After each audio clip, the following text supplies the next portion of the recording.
finding in my field.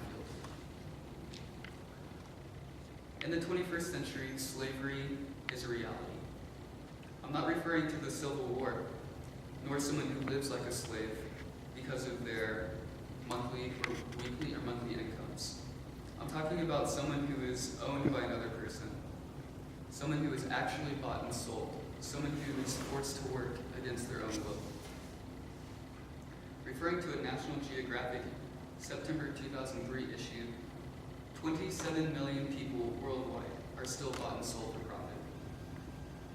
I want to discuss examples of people who had actually experienced slavery during our lifetime. The total amount of money earned in Greece from trafficked women, and this is referring to women who are forced into prostitution, is $5.5 billion.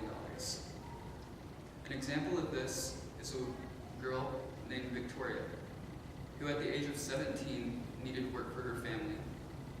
A man offered to take her to Turkey for a job, and she agreed with him, and instead of taking her to Turkey, he took her to the border of Serbia, kidnapping her and forcing her to become a sex trafficker.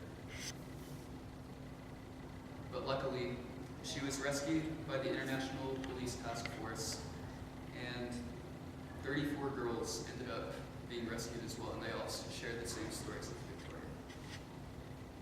Sex trafficking is not the only type of slavery that still exists in our society today. Parents are still selling their own children, where they do all types of manual labor, from mechanical work all the way to making clothes. But besides being kidnapped or sold into slavery, people are still being born into it. A child named Selma is an example of this. Born in 1956, her parents were born into slavery, as well as her grandparents. As shocking as this sounds, it is a part of our everyday reality.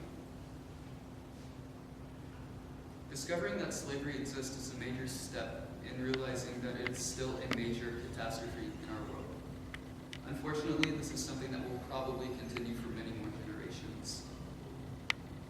But hopefully learning about Victoria's, Selma's, and millions of other slaves' stories will slow down the expansion of slavery.